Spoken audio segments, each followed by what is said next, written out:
ಬೆಂಗಳೂರಿನ ಹೆಣ್ಣೂರು ಬಂಡೆಯಲ್ಲಿ ಶ್ರೀ ಬಂಡೆ ವಿನಾಯಕ ದೇವಸ್ಥಾನದ ಪ್ರತಿಷ್ಠಾಪನೆ ನಡೆಯಿತು. ಪ್ರಾಣ ಪ್ರತಿಷ್ಠಾಪನೆ ಕಾರ್ಯವನ್ನು ಆದಿಚುಂಚನಗಿರಿ ಮಹಾಸಂಸ್ಥಾನ ಮಠದ ಪೀಠಾಧ್ಯಕ್ಷರಾದ ಪರಮಪೂಜ್ಯ ಜಗದ್ಗುರು ಶ್ರೀ ಶ್ರೀ ಡಾಕ್ಟರ್ ನಿರ್ಮಲಾನಂದನಾಥ ಸ್ವಾಮೀಜಿಯವರು ಮತ್ತು ಸ್ಫಟಿಕಪುರಿ ಸಂಸ್ಥಾನದ ಪೀಠಾಧ್ಯಕ್ಷರಾದ ಶ್ರೀ ಶ್ರೀ ನಂಜಾವತ ಮಹಾಸ್ವಾಮೀಜಿಯವರು ನೆರವೇರಿಸಿದರು. ಕಾರ್ಯಕ್ರಮದಲ್ಲಿ ಮಾಜಿ ಪ್ರಧಾನಿಗಳು ಹಾಗೂ ಜೆಡಿಎಸ್ ರಾಷ್ಟ್ರೀಯ ಅಧ್ಯಕ್ಷರಾದ ಸನ್ಮಾನ್ಯ ಶ್ರೀ ಎಚ್.ಡಿ. ದೇವೇಗೌಡ, ಮಾಜಿ ಮುಖ್ಯಮಂತ್ರಿಗಳು, ಕೇಂದ್ರ ಸಚಿವರು ಎಚ್.ಡಿ. ಕುಮಾರಸ್ವಾಮಿ ಸೇರಿದಂತೆ ಪಕ್ಷಾತೀತವಾಗಿ ಸಚಿವರು, ಮಾಜಿ ಸಚಿವರು, ಶಾಸಕರು, ರಾಜಕೀಯ ಮುಖಂಡರುಗಳು ಭಾಗವಹಿಸಿದ್ದರು. ಶ್ರೀ ಬಂಡೆ ವಿನಾಯಕ ದೇವಸ್ಥಾನದ ಟ್ರಸ್ಟ್ ಅಧ್ಯಕ್ಷರಾದ ಎಚ್.ಎಂ. ರಮೇಶ್ ಗೌಡ ನೇತೃತ್ವದಲ್ಲಿ ನಡೆದ ಕಾರ್ಯಕ್ರಮಕ್ಕೆ ಸನ್ಮಾನ್ಯ ಎಚ್.ಡಿ. ದೇವೇಗೌಡರ ಕುಟುಂಬ ಹೆಚ್ಚಿನ ಸದಸ್ಯರು ಭಾಗವಹಿಸಿದ್ದು ವಿಶೇಷವಾಗಿತ್ತು.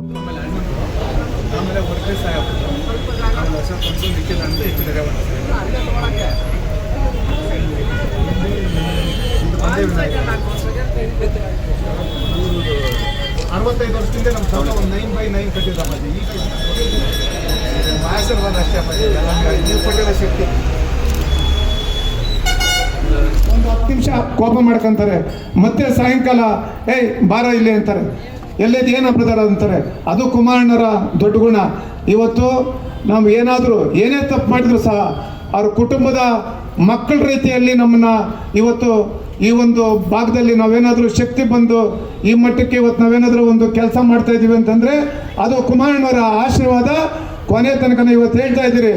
ಭಾಳ ಜನ ಹೇಳ್ತಾರೆ ನೋಡಿ, ಯಾರು ಏನೇ ಹೇಳಿದ್ರು ಸಹ ನಾವು ಪರಮ ಪೂಜ್ಯ ಕುಮಾರಣ್ಣವರು, ದೇವೇಗೌಡರು ಸಾಹೇಬರು ಹಾಕಿರ್ತಕ್ಕಂಥ ಗೆರೆ ಇರ್ಬೋದು, ಅವರು ಏನು ಮಾರ್ಗದರ್ಶನ ಕೊಟ್ಟಿದ್ದಾರೆ, ನಾವು ಕೊನೆ ಉಸಿರ ತನಕನೂ ಸಹ ನಾವು ಅವ್ರ ಮನೆ ನಿಯತ್ತಿನ ನಾಯಕ ರೀತಿ ಕೆಲಸ ಮಾಡ್ತೀವಿ ಅಂತೇಳಿ ನಾನು ಇವತ್ತೊಂದು ದೇವಸ್ಥಾನದ ಸನ್ನಿಧಾನದಲ್ಲಿ ಹೇಳ್ತೀನಿ.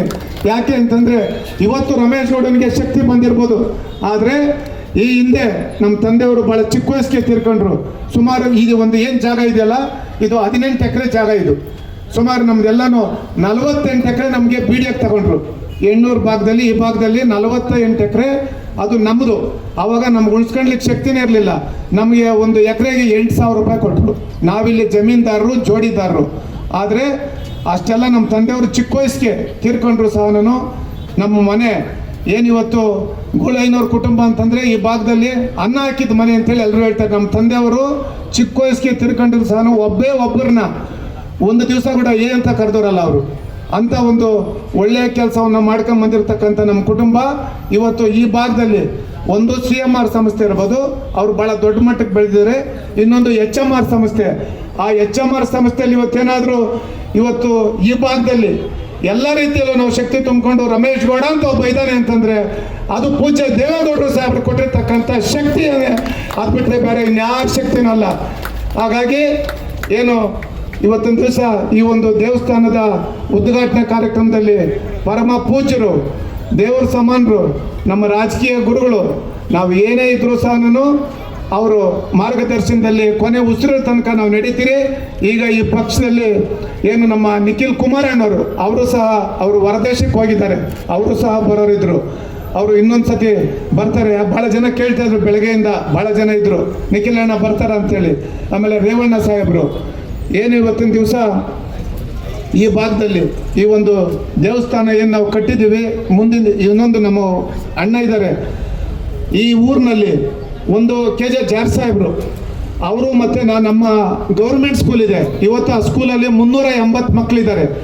ಆ ಒಂದು ಶಾಲೆಯಲ್ಲಿ 380 ಮಕ್ಕಳು ಇವತ್ತೇನು ಓದ್ತಾ ಇದ್ದಾರೆ.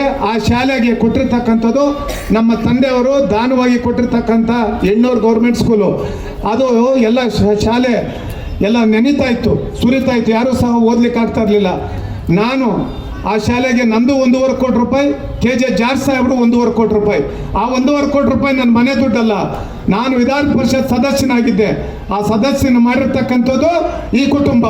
ಇವತ್ತು ಏನು 380 ಮಕ್ಕಳು ಸರ್ಕಾರಿ ಶಾಲೆಯಲ್ಲಿ ಓದ್ತಾ ಇದ್ದಾರೆ. ಆ ಏನು ನನ್ನ ವಿಧಾನ ಪರಿಷತ್ ಸದಸ್ಯನ ಕಳಿಸ್ಕೊಟ್ಟಿದ್ರು, ಆ 1.5 ಕೋಟಿ ರೂಪಾಯಿ ನಂದು, KJ ಜಾರ್ ಸಾಹೇಬ್ 1.5 ಕೋಟಿ ರೂಪಾಯಿ. 3 ಕೋಟಿ ರೂಪಾಯಿಲಿ ಒಂದು ಸಾಫ್ಟ್ವೇರ್ ಬಿಲ್ಡಿಂಗ್ಗಿಂತ ಒಳ್ಳೆ ರೀತಿಯಲ್ಲಿ ಒಂದು ಕಟ್ಟಡವನ್ನು ಕಟ್ಟಿದ್ದೀರಿ. ಇವತ್ತು ಅಲ್ಲಿ 380 ಮಕ್ಕಳೇನು ವಿದ್ಯಾಭ್ಯಾಸ ಮಾಡ್ತಾ ಇದ್ದಾರೆ, ಅದು ಸರ್ಕಾರಿ ಶಾಲೆ. ಅದನ್ನು ನಾವೇ ದತ್ತು ತಗೊಂಡಿದ್ದೀವಿ. ಅದನ್ನು ನನ್ನ ಧರ್ಮಪತ್ನಿಯವರೇ ನಡೆಸ್ತಾ ಇದ್ದಾರೆ. ದೇವಸ್ಥಾನ ಇದಕ್ಕೆ ತಂದೆ ಆದಂಥ ಒಂದು ಮಹತ್ವ ಇದೆ ಅನ್ನೋದನ್ನು ರಮೇಶ್ ಗೌಡರು ಅವರು ಪ್ರಾಸ್ತಾವಿಕ ಭಾಷಣದಲ್ಲಿ ಹೇಳಿದ್ದಾರೆ. ಈ ಕಾರ್ಯಕ್ರಮಕ್ಕೆ ನಮ್ಮ ಗುರುಗಳಾದ ನಿರ್ಮಲಾನಂದ ಸ್ವಾಮಿಯವರು, ಚಂದ್ರಶೇಖರ ಸ್ವಾಮಿಗಳು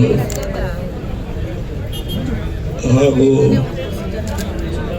ನಂಜಾವರ ಸ್ವಾಮಿಗಳು ಬೆಳಿಗ್ಗೆ ಸಕಾಲಕ್ಕೆ ಸರಿಯಾಗಿ ಬಂದು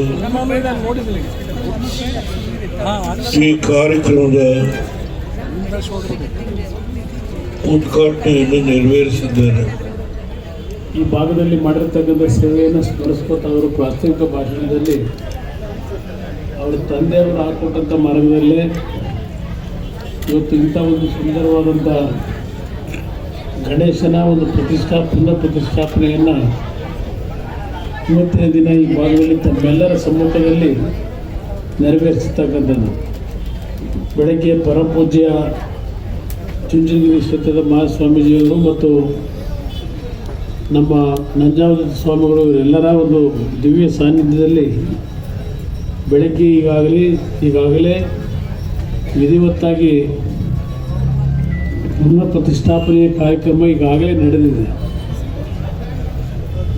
ನಮ್ಮ ರಾಷ್ಟ್ರೀಯ ಅಧ್ಯಕ್ಷರು ಹೇಳಿದಂಥ ರೀತಿಯಲ್ಲಿ ನಾನು ಬೆಳಗ್ಗೆ 10 ಗಂಟೆಗೆ ಬರಬೇಕಾಗಿತ್ತು, 10-11 ಗಂಟೆಗೆ. ಆದರೆ ನಿನ್ನೆ ದಿನ ದೆಹಲಿಯಿಂದ ಬಂದು ಬೆಳಗ್ಗೆ 5 ಗಂಟೆಗೆ ಎದ್ದು ನಾನು ನಾಗಮಂಗಲಕ್ಕೆ ಹೋಗಬೇಕಾದಂಥ ಅನಿವಾರ್ಯ ಪರಿಸ್ಥಿತಿ ಇದೆ. ಇವತ್ತು ಇಲ್ಲಿ ನಾವು ವಿನಾಯಕನ ಒಂದು ಪ್ರತಿಷ್ಠಾಪನೆಯನ್ನು ರಮೇಶ್ ಗೌಡರವರ ಕುಟುಂಬ ವರ್ಗದವರೆಲ್ಲ ಸೇರಿ ಪ್ರತಿಷ್ಠಾಪನೆ ಇಲ್ಲೇನು ಮಾಡಿದ್ದಾರೆ.